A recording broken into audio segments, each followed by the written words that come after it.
안녕하세요. 배신의 장미입니다. 오늘의 사연 지금 시작합니다. 저는 이혼 5년 차 되었고 딸 하나 키우고 있는 여자입니다. 올해는 아이의 초등학교 입학과 동시에 처음으로 휴직이라는 걸 쓰고 나름의 버킷리스트도 하나씩 이루어가면서 평화롭고 행복하게 지내고 있습니다. 저는 조금 늦은 나이에 결혼을 했습니다. 요즘 세상에 36살이면 그렇게 늦은 나이가 아니라는 분들도 있고, 결혼은 필수가 아닌 선택이라는 인식도 많이 바뀌었고, 이혼이 흠이 아니라고 많은 사람들이 이야기하지만, 10년 전만 해도 제 친구들은 20대 후반, 30 초반이면 대부분 결혼을 했었습니다. 저는 패션 디자이너입니다. 입사 후 쭉 한 회사에서 일을 했고, 일이 너무 좋고, 또 바쁘기도 해서, 그리고 연애를 몇 번 해봤지만 결혼 생각이 딱히 들지 않았었습니다. 제 인생을 맡길 만한 남자가 없었던 것 같아요. 30 즈음부터 해서 5년간은 연애를 하지 않았습니다. 집에서 맞이었고 남동생과 여동생이 한 명씩 있는데 저희 부모님이 워낙 가부장적이기도 해 첫째가 먼저 결혼해야 한다는 생각도 강했죠. 그래서 여동생이 미루고 미루다 32살에 결혼을 했습니다. 아버지는 동생의 결혼을 생각한 그때부터 주변에 있는 맞선이란 맞선이라고는 다 잡아와선 선을 보게 한 것 같아요. 그런데 제 인생이잖아요. 누군가의 틀에 맞추기 위해서 선뜻 결혼을 하겠다고 할 수도 없는 것이고 관심이 가는 남자가 안 생겼거든요. 동생은 저 때문에 결혼을 못하고 있다면서 툴툴댔고 엄마는 아버지와 동생 사이에서 그리고 그 상황에서 잔소리에 치이고 있는 저를 다독여 주느라 녹초가 되었죠. 그렇게 여동생이 결혼을 하고 바로 밑에 남동생도 2년 뒤 결혼을 했습니다. 아버지는 결혼에 관심도 없던 저에게 옛날에는 동생들 결혼식에 참석도 못했어. 여자가 결혼해서 가정을 이룰 생각을 안 하고 맨날 밖으로 일만 하고 나돌아다니고 너 맨날 네 인생이라고 하지? 네 인생도 내 인생의 한 부분이야. 이렇게 낳아서 키워서 잘 가르쳐 놨으면 할 도리는 하고 살아야 할 거 아니냐? 맨날 어디 가면 너 결혼 안 하냐고 듣는 것도 난 귀에 딱지가 않겠다. 어휴.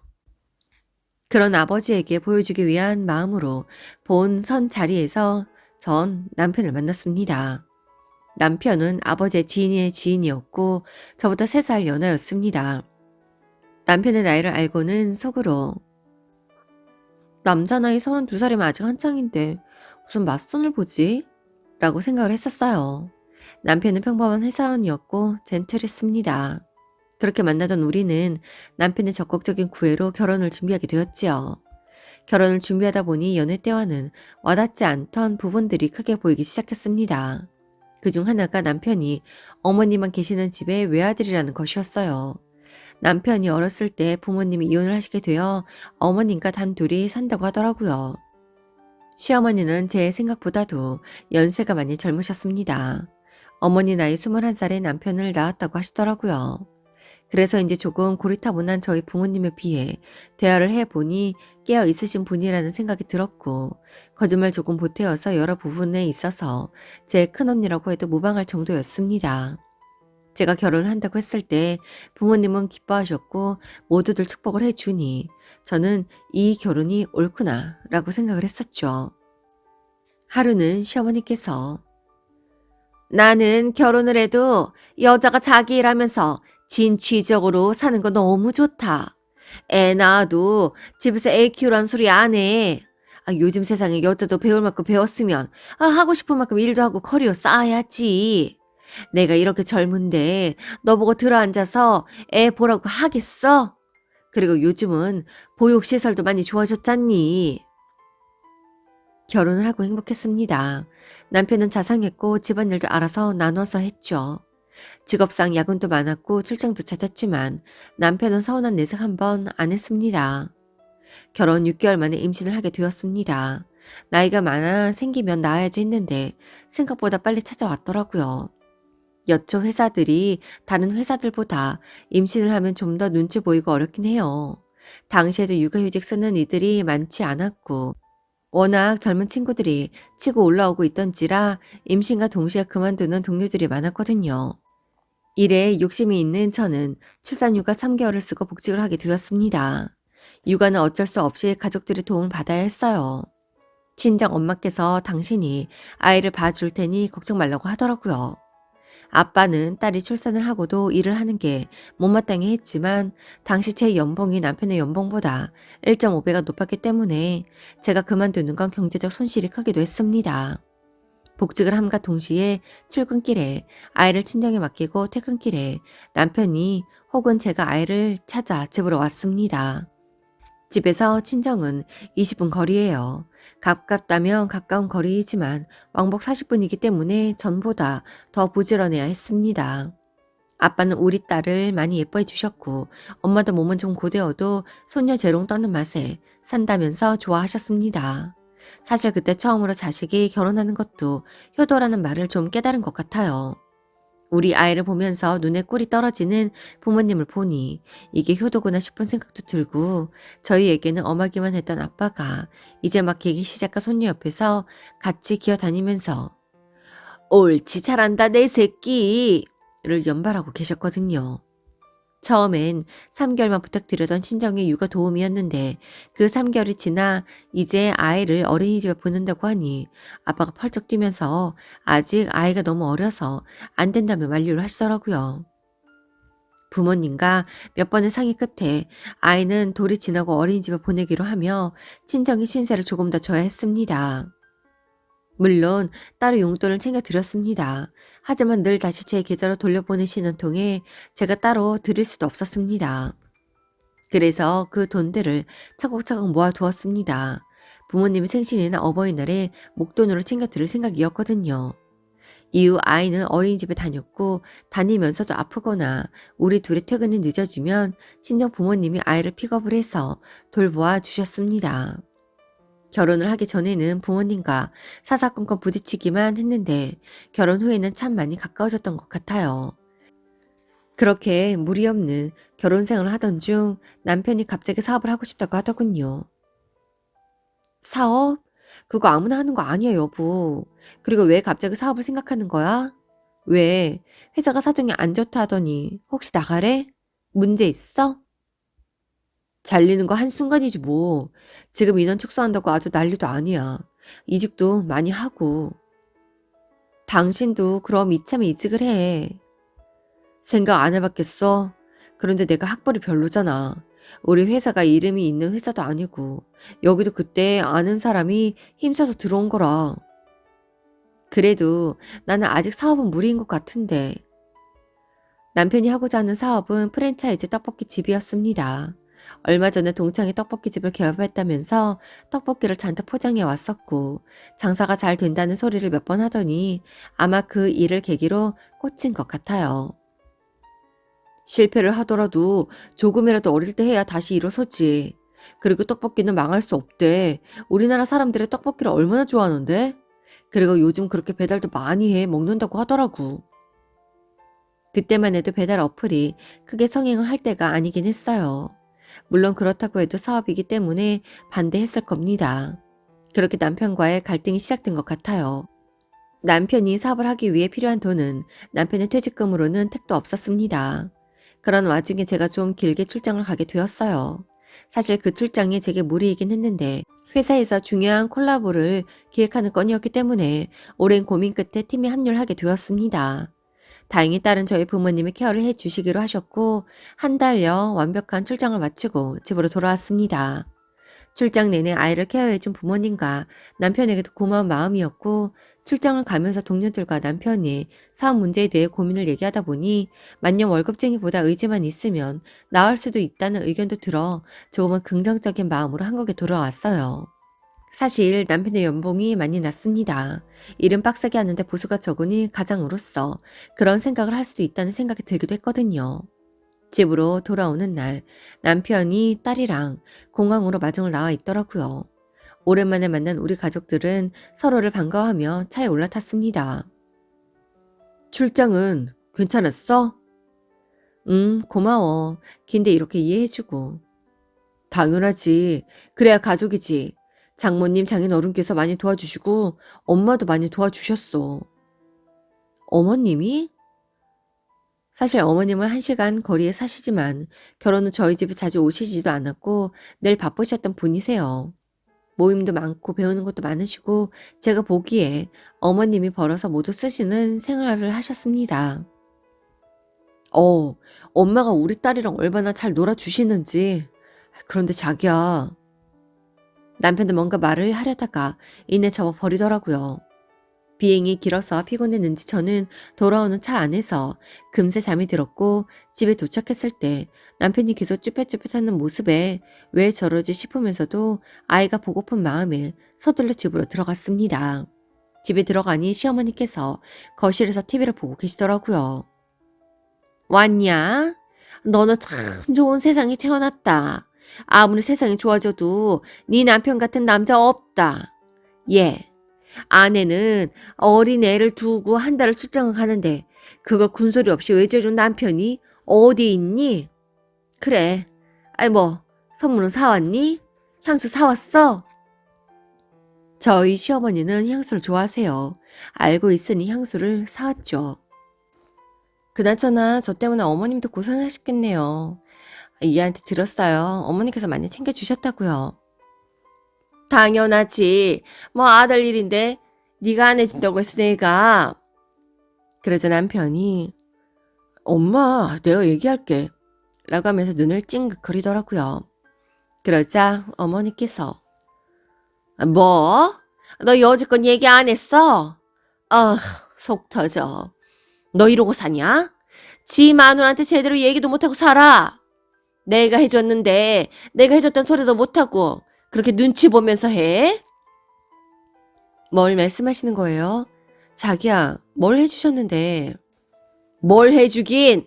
네 남편 떡볶이집 말이야. 걔가 그거 하고 싶다고 했는데 네가 안 된다고 했다며. 그래서 내가 지원해줬어. 가게도 계약했고 다음 주에 오픈이다. 그거 한다고 얼마나 들떠있는 줄 아니? 아, 엄마, 내가 얘기한다고요. 좀. 뭐라고요? 당황스러웠습니다. 아직까지 고민 중이긴 했지만 나름 긍정적으로 생각을 하고 있었는데 내가 없던 사이에 대뜸 모든 것들을 결정하고 한마디 상의 없이 회사까지 그만두었다는 사실에 남편에게 배신감이 느껴졌고 시어머니에게 손을 벌리기 시작했다는 것도 마음에 들지 않았어요.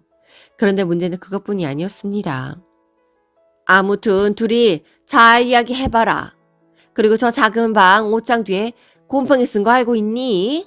내가 비염이 있어서 그런지 어쩐지 저기서 자고 나서는 재채기가 심해졌어. 언제 한번 톱에 싹 하자. 곰팡이가 핀 줄 미처 몰랐네요. 그러면서 어머님이 그 방으로 들어가시기에 아무리 자식 집이라지만 저길 왜 들어가시나 싶었습니다. 그런데 문틈 사이로 빼꼼히 보이는 방 안이 달라져 있더라고요. 이상한 낌새에 들어가니 어머님의 짐과 화장대가 놓여져 있었습니다. 여보, 이게 다 뭐야? 아이 뭐긴 뭐야. 아들 가게 해주느라 나 사는데 보증금 뺐으니 갈 곳이 있어야 말이지. 아이 그나저나 여기 옷장 때문에 방이 너무 좁아. 저기 애 장난감 방으로 쓰는 곳 말이야. 그쪽을 내 방으로 하는 게 낫겠어. 네? 무슨 소리예요? 아, 정말 목이 좋은 가게가 나왔어. 당장 계약해야 하는데 돈이 부족한데 내가 대출이 되는 것도 아니고 이 집도 당신 앞으로 되어 있고 해서 엄마한테 부탁을 좀 했어. 나 오래 있을 생각 없다. 걱정하지 말아라. 나도 혼자가 좋지. 이렇게 우르르 사는 거 싫어. 아무리 내가 시어머니지만 같이 살아봐라. 툭 하면 애 맡길 테고 너도 주면 애 밥이라도 차려 먹여야 하잖아. 내가 얘 장가 보내고 얼마나 편했는데 다시 가족들 챙기고 살려니 나도 힘들다.